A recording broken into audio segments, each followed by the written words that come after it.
Hello, and welcome to Break the Boardroom, a music business podcast breaking the wall between the public and music industry insiders. I'm your host, Ashley Betances, a music business student studying commercial music industries at Rider University. We have our audio engineer and producer, Curtis Sullivan, who is with us, helping us with our audio. Before we start, please like this episode and subscribe to our show and social media pages linked in the description, and consider donating to our Ko-fi page. Every donation counts and helps us bring you the best content possible. Thank you, and let's get started. Our guest today is Chantelle St.Clair, Director of Brand and Content Marketing at Songtrust and President of Connection, Advocacy, Resources, and Education, also known as CARE, at Downtown Music Holdings. Please welcome Chantelle St.Clair.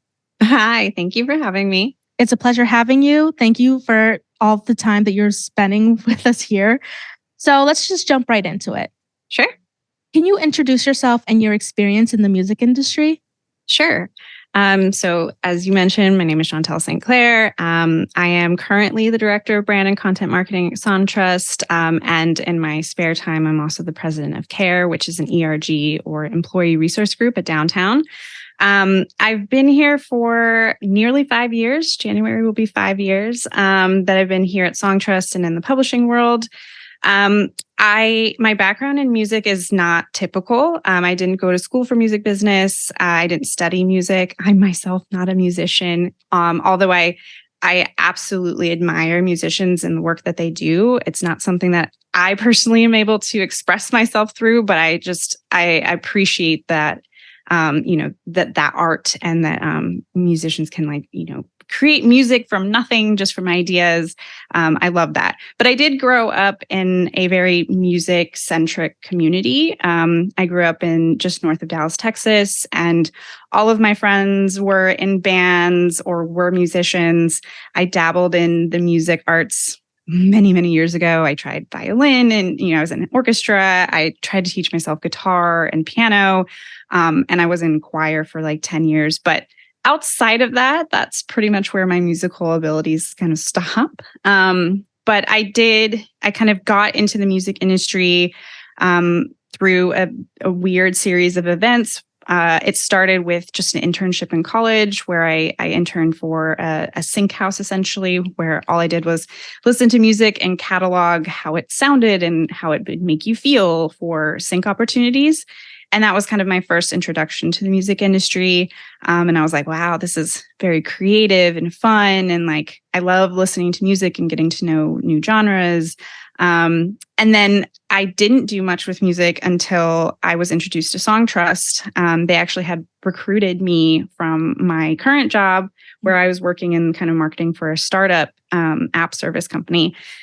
And that's how I got my start. But they were looking for new people to build out their growth and marketing team. And they wanted people that had a different view and didn't necessarily have a background in music publishing, just so that we could come in and kind of learn about music publishing and come up with new ways of teaching that to music creators, because for so long it had been taught the same way. Mm-hmm. And so that's kind of how I got my start in the music industry. It's definitely not traditional in any sense of the word. But I love being in this creative industry, and I love helping musicians and learning from them. So it's been a treat the last 5 years. That sounds awesome.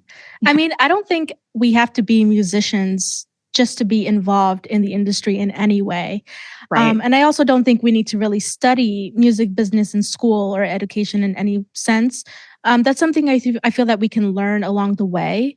Especially with our mentors, whoever is above us in whatever company that we're trying to get into. If they know music business, that's an easy way to really start understanding that process. Yeah, for sure. I mean, I have a different outlook on what it means to be a creator or a music creator. And I have a different outlook on just the music industry in general, because I don't have that pedigree from, having been in here for a very long time. But like I said, I definitely appreciate all the work and effort that music creators put into their work. And it's also really great to work with so many, here at Songtrust, we're made up of musicians who still have their own bands on the side, or those that used to be in music and now they're just full into the music business industry. So it's a nice eclectic group of people, and I get to learn so much from different people that have different experiences, which is really nice. So it gives you a whole new appreciation for the music industry, the way music business is run, maybe how it should be run instead. Just by being around not just all musicians. Like, I think it would be a different vibe if we were all musicians and we all did the same thing. It would definitely be different. Oh, definitely. I do agree that it would be different. I actually feel that if we were just all musicians, we would not learn as as well as we could. Everyone has different experiences and different thoughts and patterns that goes into their work. And I feel like if we were just musicians all the time, it would just be detrimental to our learning. So speaking of musicians, I do know that since you're in marketing, I feel like this would be an appropriate question. How should a musician or aspiring industry professional go about marketing themselves and their image? Yeah.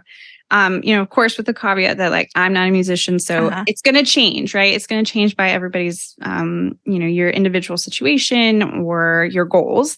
But I would say what I've learned just from my experience in marketing and working alongside many of our clients in that capacity, some of the things that I think you should just do is like, first and foremost is just make a plan, set yourself some goals, kind of have that conversation with yourself about what am I trying to achieve? Am I doing this as more of a hobby, or am I really doing this as I want this to be my full-time career? And how far do you want it to go? Having just even a very basic plan will help you start to make decisions as you move forward in your career. Whereas if you just kind of jump in and run with it, I mean, all for that. Go for you, good luck. But I think a lot of times that's what a lot of musicians do. And then you get to a certain kind of roadblock, you get to an obstacle and you're not sure how to overcome that. And then you kind of get stuck. So having some kind of plan to start out with is great. Be flexible about what your goals are going to be marketing wise, based off of what you're learning about your audience, your fans, past things that you do in marketing, learn from that experience and then kind of adapt to make new changes moving forward. I think it goes without saying when you do any type of marketing, you kind of have to get out of your comfort zone.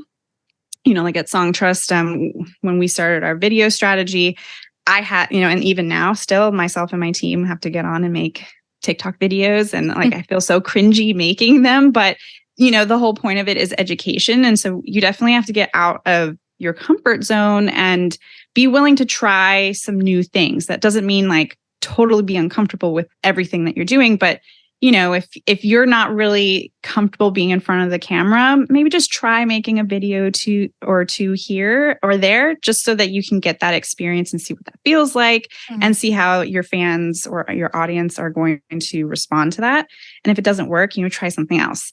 That being said, getting out of your comfort zone is important, but I also believe being super authentic to yourself is really important. So like, know what your values are, know who you are, or go on that journey to find out who you are, and stick to that. Don't change yourself and don't market yourself in a different way just because that's what society tells you need to do, or this artist did it and it really worked for them and now you want that that viral moment as well.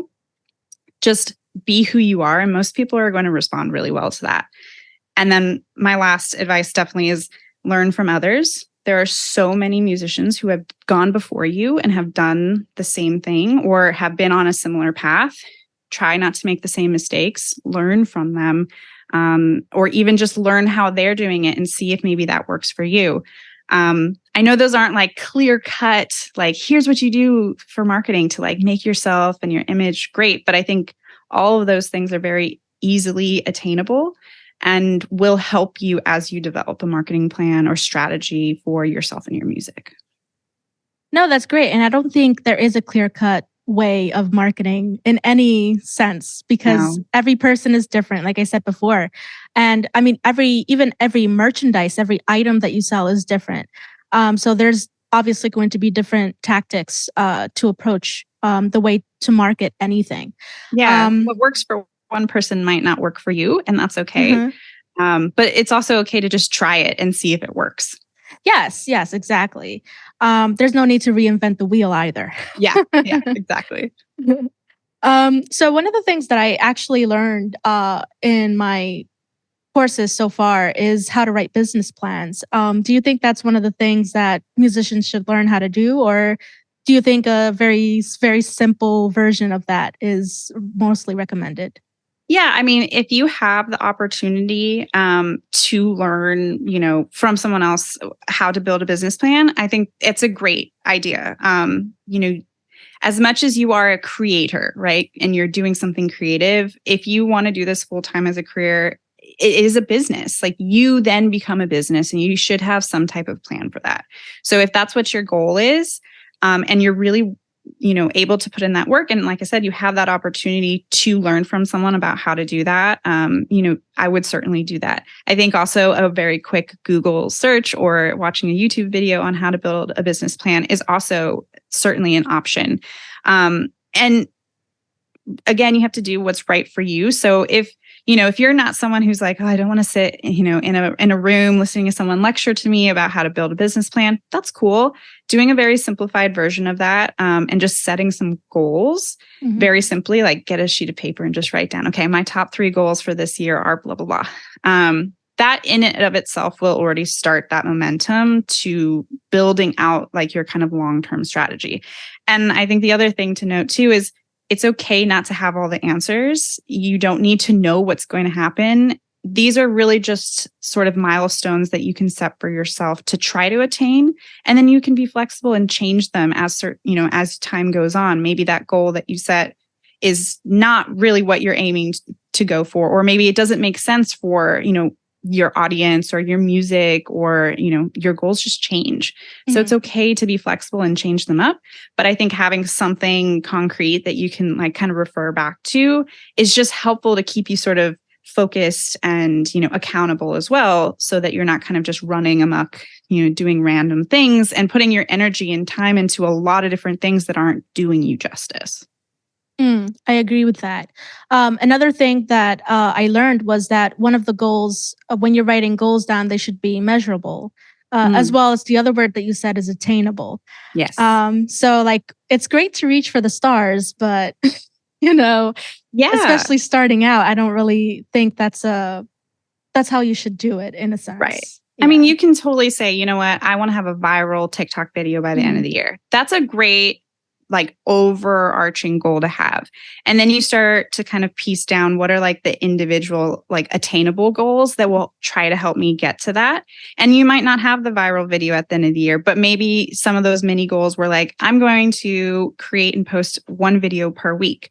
Or I'm going to try to collaborate with another music creator to like, do like a joint session video or something like that. There's a lot of little things that you can kind of put underneath the bigger goal to try to get there. And then, you kind of do what I would call like a retrospection at the end of that, right? You go, okay, so what worked? What didn't work? What do I need to change for my next goal for the next year? It's small pieces that help you get to the larger picture. And that's where that flexibility comes in too. If you need to change the goal, change it. Just have something to work towards. Definitely. In that same vein, how do we market ourselves to earn money? Yeah. I always tell clients the first thing you have to do is get your music in front of people. Marketing helps you do this, but the basic goal here is like, people need to hear it. People need to listen to it. It's not as simple as I'm just going to upload it to SoundCloud and like let the algorithm do the work. You need to be like, hustling this in front of your friends and family and ask them to share it and, share it on your social media. That's the first thing. And if we're being honest, more streams equals more royalties or money, essentially. So the more if you just let your song do all the work for you, you're never going to see anything. It's a very saturated market. There's so much music to consume, and there's so many different versions of it now that I don't want to say you need to be competitive in that way. And, but you do need to kind of help your song get to the next level by getting it in front of people. And it also really helps to learn more about your audience or your fans as you build that up, and then tweak your goals to fit that. So, For example, say you're like a music creator here in the US and you release music here and you're kind of anticipating that your audience is going to be here in the US. Maybe all of a sudden you're starting to learn that you have like a really big following like in the UK. And now you should adapt your goals and say, okay, hey, I have this group of people who are listening to my songs in the UK. Let me kind of adapt my goals, my strategy, and let me market to that group and really build that fan base up. And then whatever I learn from that, I can kind of apply to start maybe building one here in the US if that's like a goal of mine.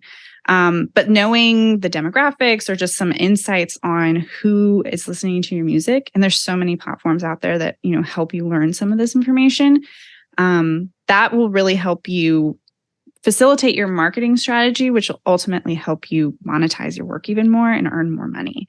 But, everybody wants that quick fix. Like, what are the top things that I need to do to just like be famous? And my advice just always is like, number one, people need to listen to your music. So that's first and foremost. If you're not doing that, you're behind the game. So what are some ways that people can get their music out there? I don't expect anyone to go up to someone on the street and just say, hey, here's my music, True. I mean, it still happens. If you've ever gone to Venice Beach in California, you are going to be, you're going to meet so many people with CDs and headphones that want you to listen to their music. So it's definitely one way that you can do it. You can get on the ground, out on the street, and hustle your music and have people listen to it. Other ways are doing live performances. This can be anything from, getting a permit and playing out on the street at like maybe like a farmer's market or at like a coffee shop to, actually trying to book a venue or a gig. It can even be something as simple as doing birthday parties or DJ sets. Like they seem basic, but sometimes you have to start at the beginning and just work your way up. So, doing that. Now, mind you, there are definitely music creators who are not performing artists, and that's totally fine. If you're just a songwriter and you're, creating music for artists to sing or to perform it, that's great too.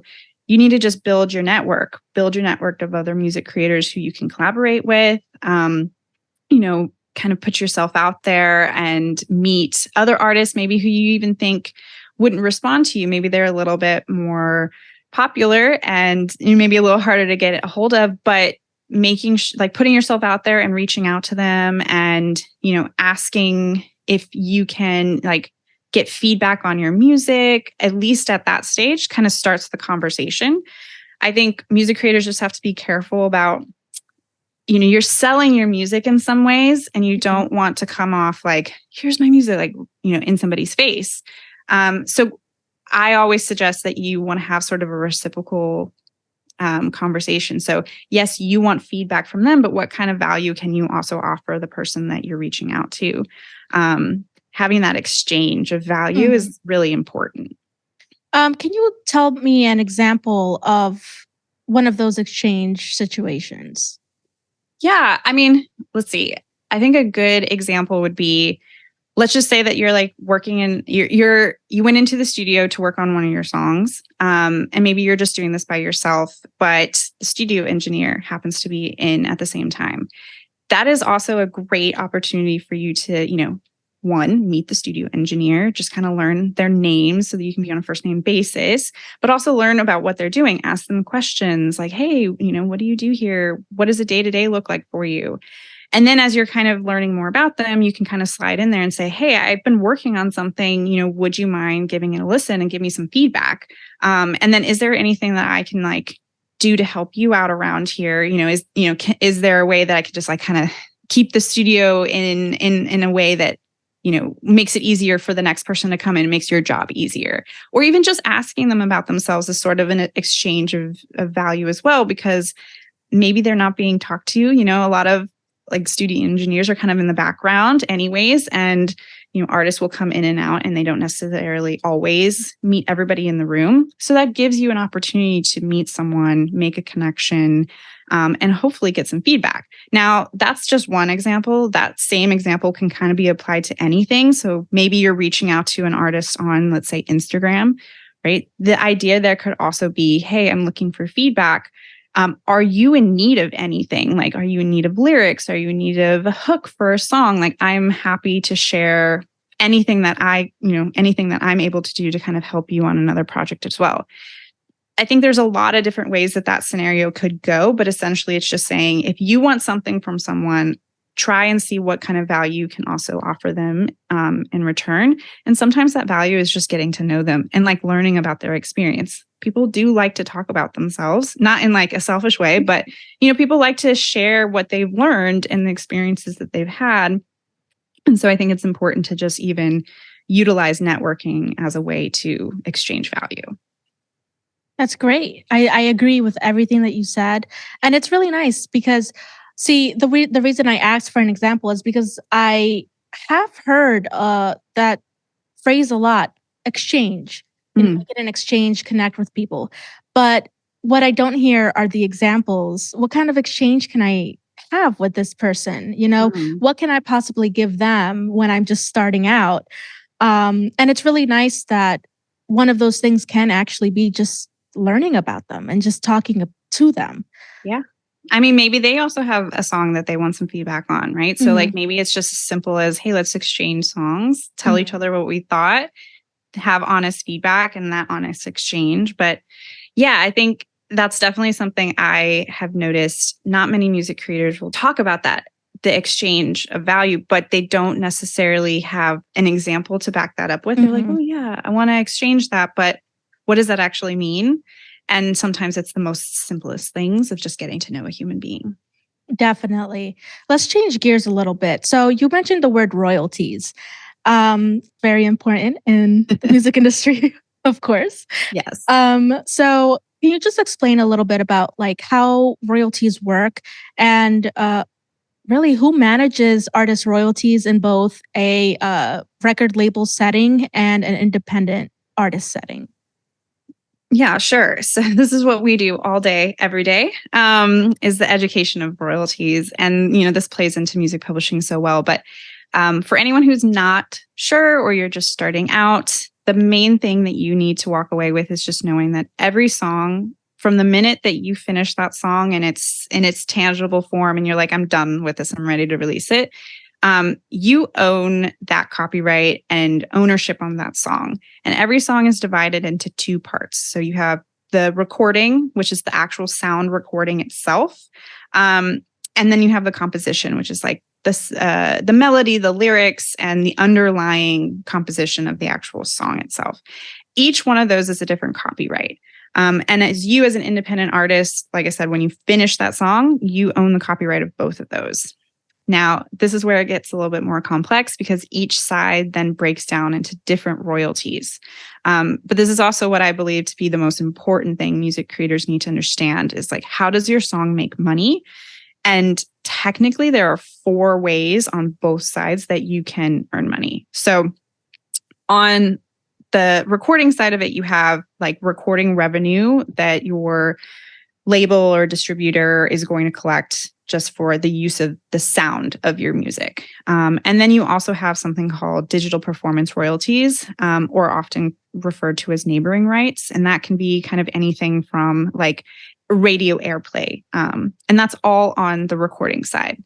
On the publishing side or the composition side, your royalties then break down into types of royalties, and you have performance royalties and mechanical royalties.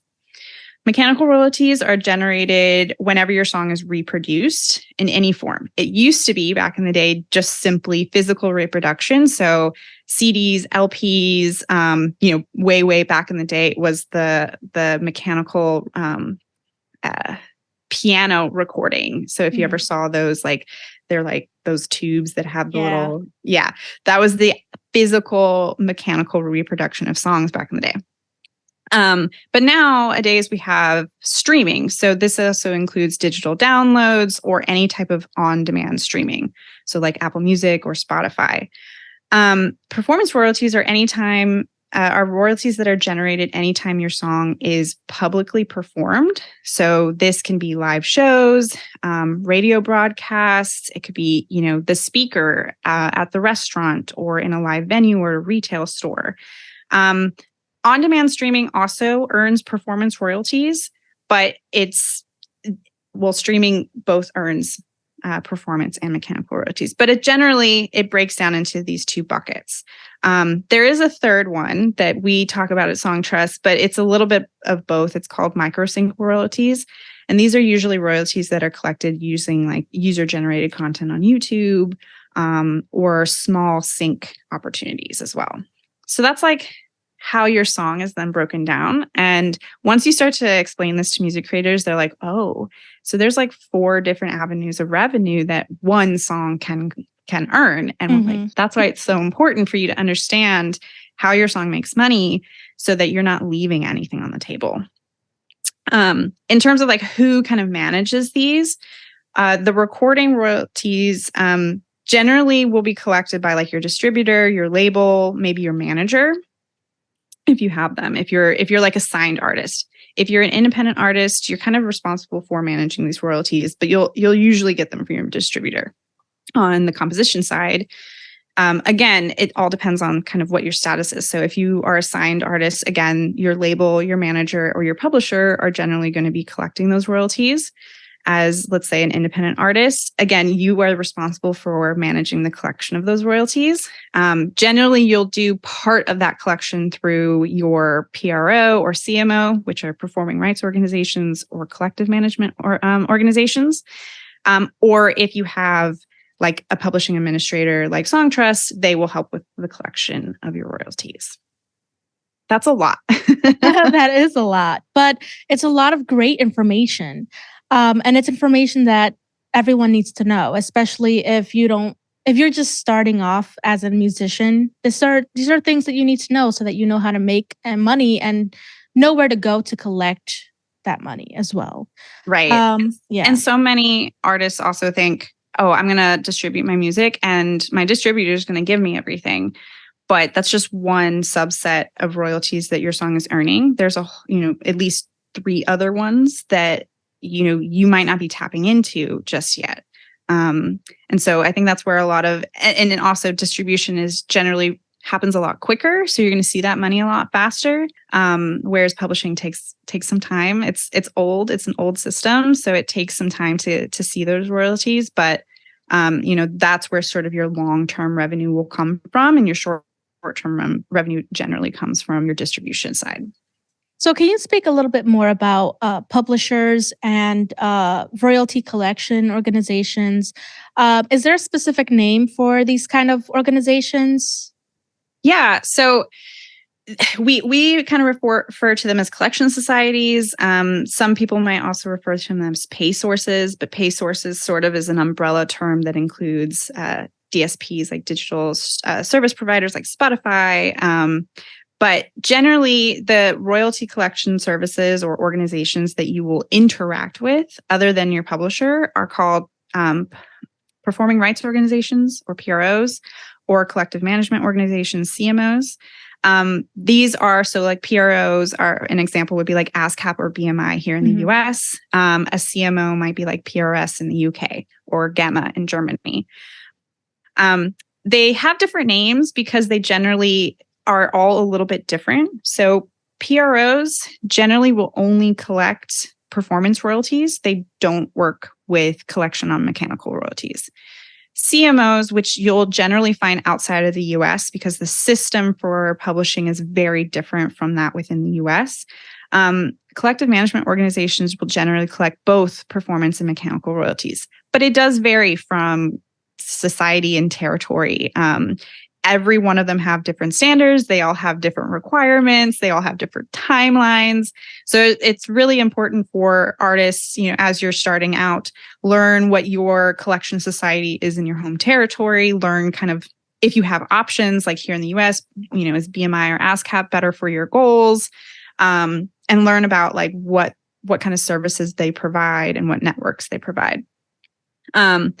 Those are kind of the meat of your royalty collection. Those are the actual societies that are tracking the earnings that your songs are making and collecting the royalties from those other pay sources like Spotify or what have you, to then bring back and hopefully distribute that out to you. Now, it does get a little bit more complex when you talk about the actual royalty payment part, because it does break down a little bit further on the publishing side even more.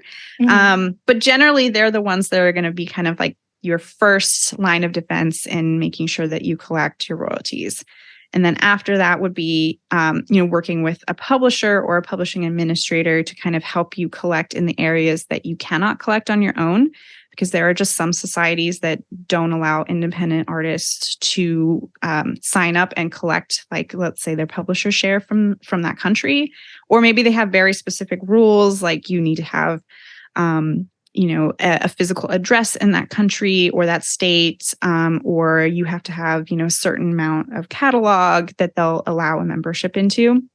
So it does vary, but you'll have those, you'll have your publisher, publishing administrator, and then of course, outside of that, on the recording side, you'll have your distributor, or if you decide to work with a label, they'll also be helping you with a lot of those services. Okay, so is Songtrust one of them? One of these organizations? Yes. So we are a music publishing administrator.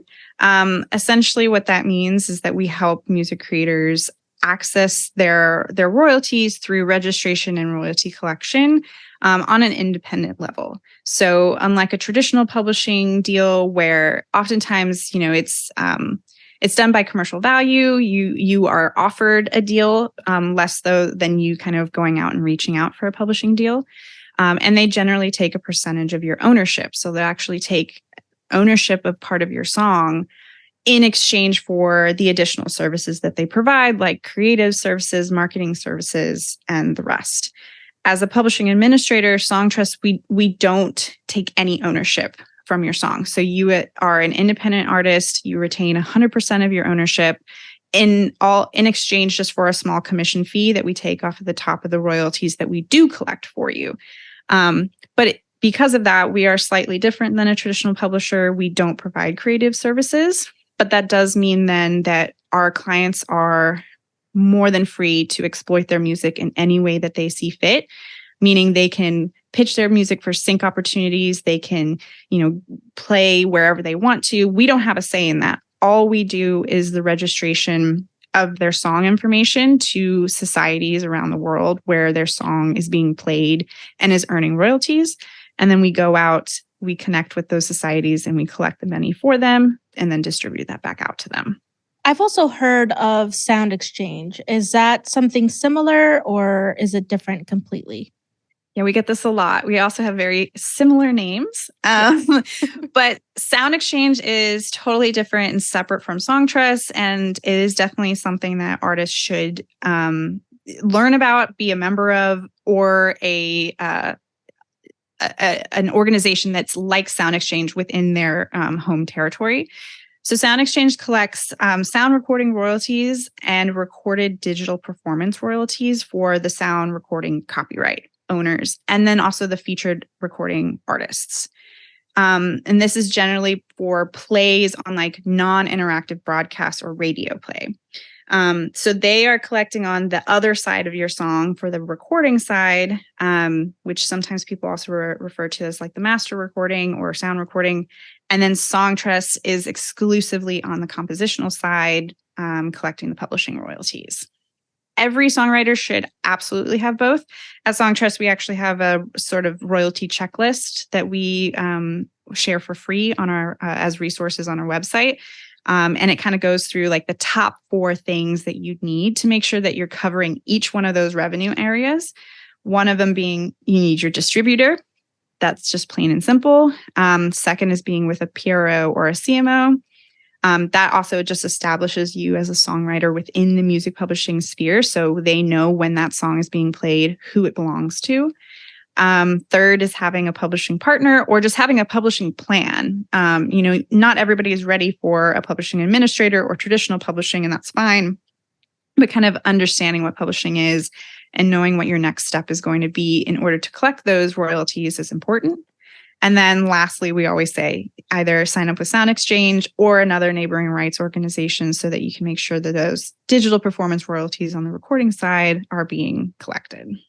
What are some of the things that artists can do to maximize their royalty income? There are so many, like you said, there are so many different avenues of royalty income.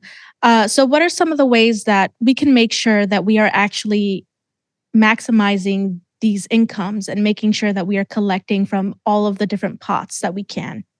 Yeah. First and foremost, just understand the foundation and how your song makes money.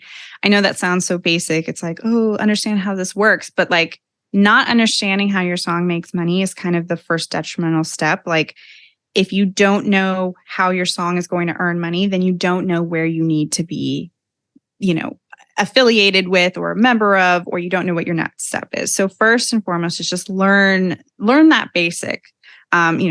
I have to pitch. Songtrust has tons of educational resources on our website, our blog, our videos that can definitely help you learn just that very basic foundation. After that, after you already know all of that and you're like, okay, there's all these different areas where I need to be collecting on.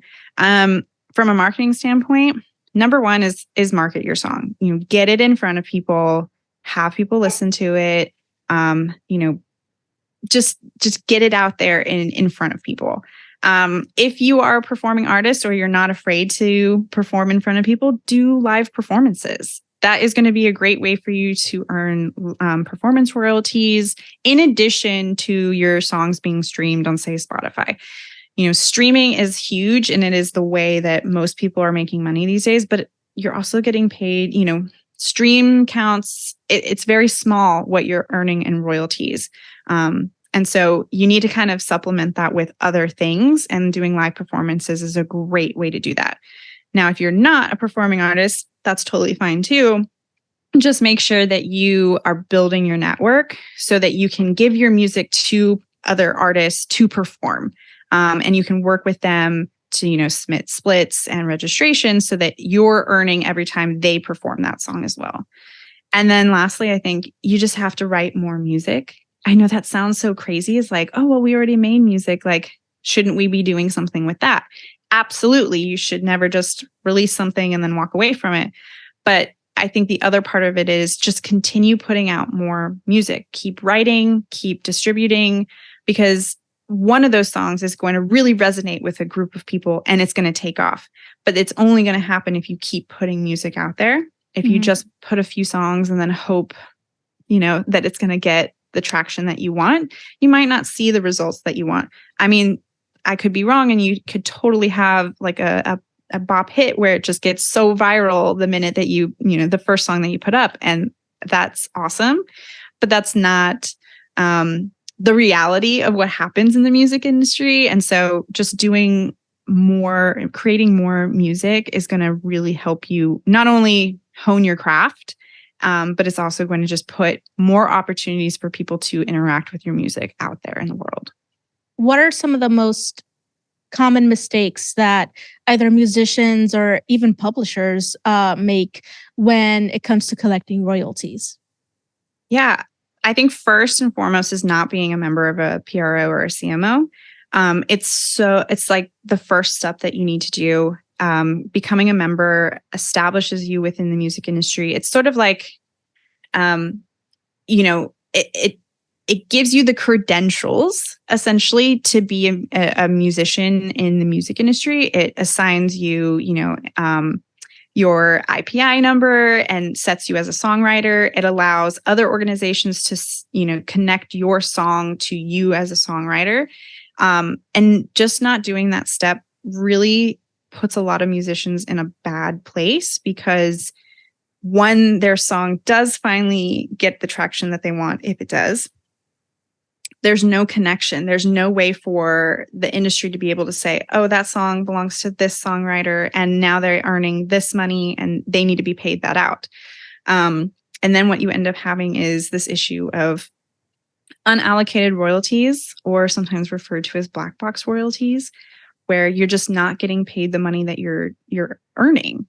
I think the second thing, of course, is not educating yourself about the ways that your song can earn money, or learning from others.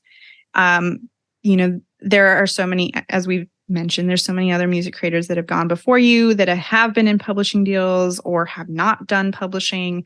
And I think learning from them and finding where the pitfalls were and what they would do differently is definitely someplace that is a common mistake. I think a lot of musicians think I got to go it alone, but that's not true. You have this plethora of experiences that you can learn from. And then I would say the third thing is waiting too long to get publishing. So publishing is not for every musician at any stage. You definitely need to have a little bit of traction in order to really maximize, the value that you get out of a publishing partner. But waiting too long to get a publishing partner because you think your PRO is collecting everything for you or your distributors collecting everything for you also does you damage, because you might have unallocated royalties that are kind of just sitting around waiting for you, but they don't wait forever. Eventually they go to someone else, and you don't want to let that money, go to another artist that's not doing the hard work. So I think artists who wait too long or don't understand when the right time to get publishing is definitely a huge common mistake that we see. You spoke about, in two instances, about waiting too long to be in a partnership with, let's say, a publisher, or even going at their music alone. When should an artist, start getting their publisher, or when should they start getting a team behind them to really help them in all of this process? Yeah. Well, on the publishing side, you will get the most value out of having a publishing partner when you're with a PRO, CMO, you have all your music distributed and you're continuously distributing music, and you're seeing some significant streams, at least on one song on one platform. The stream counts on what is a significant stream kind of vary from person to person that you ask. But we're definitely here talking about like hundreds of thousands of streams. That's where you really start to see royalties start to be earned. I think once you are actually earning publishing royalties and not just like cents or dollars, that's when it's best to start looking at a publishing partner. When you're still kind of starting out and your music is still kind of ramping up, a lot of that you can just collect directly from your PRO or your CMO. And it's less work, and it's very easy for you to just go on your PRO website, register your song, and collect what you can in the meantime. Once your song really starts to get some traction and is earning money, and you have a much larger catalog as well, that's when having a publishing partner is probably the most vital, because now you're kind of bringing somebody else into the fold. Let's say now you're starting to have streams in other countries as well. That's when it becomes the most important part, because there are, however many, there's like over 100 different countries and territories around the world. Each of them have their own system. Each of them have their own societies. Sometimes they have multiple ones. I mean, don't get me started on Brazil's landscape, right? They have so many down there. But you need a partner who knows how the system works and is able to go out and collect royalties from these other countries and territories that your song is earning in, that is maybe outside of your home territory. Because another thing that a lot of creators forget is that your PRO or your CMO, they're generally just collecting within your home territory. They may, on occasion, go out and collect from another society if they have a reciprocal deal. But if they don't already have that in play, or they don't know that your song is, maybe commercially viable at this point and is earning a lot of that money could just be sitting at that society. So a publisher will come in and they've already got this vast network that they've set up. They have these direct relationships where they can go out and say, hey, we have a client who lives here in the US, but they have massive plays going on in Germany, and they should have money sitting there that we're ready to collect for them. I think that's when it's time to bring someone onto your team. Now, having a team for other things like a manager or, looking for a label, that all depends, or even a marketing, function as well. I think that all depends on what your goals are. And generally, I think it starts to happen when it's a strategic decision. It happens when you sort of need an extra set of hands. maybe you have the discretionary income to bring on those team members, and you really have decided that this is something you're going to do full time. I wouldn't want to encourage anyone who's like, oh, I'm doing this as a hobby. I'm kind of learning as I go. I wouldn't encourage you to rush out and build out this team of people, because you might end up not needing that. You might be able to do a lot of this on your own up until a certain point.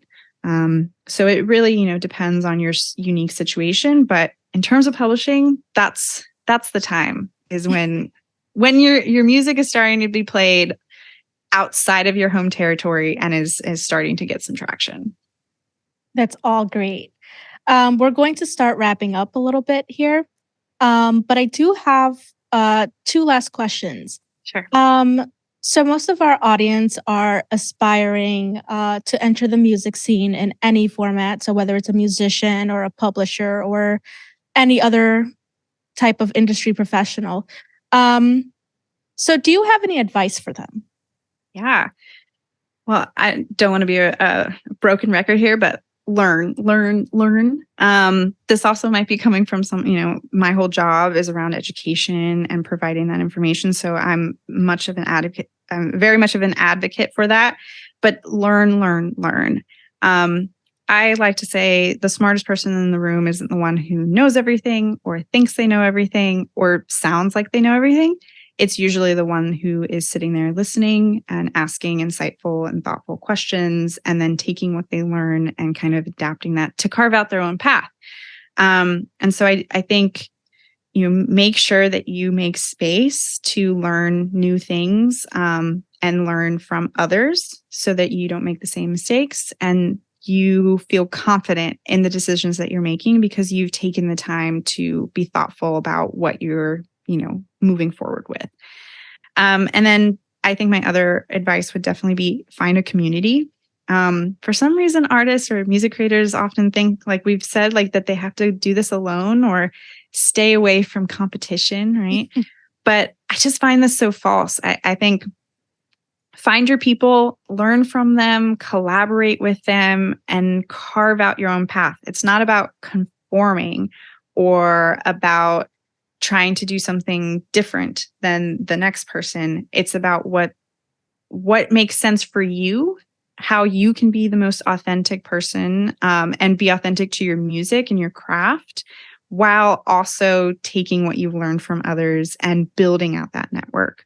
And even if, let's just say, even you want to be a solo artist, that's okay. The collaboration part is still super important, because you get to learn new ways of creating music or get new ideas from others. Even if you're not going to do a collaboration session, still having those opportunities to just like sit in on someone else's session and listen to how they run it, or just kind of, bounce some ideas off of each other in just like a regular brainstorming session, or just talking about how they do, how they create music.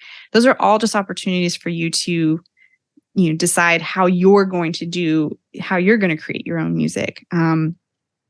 So yeah, learn, find a community, and be true to yourself.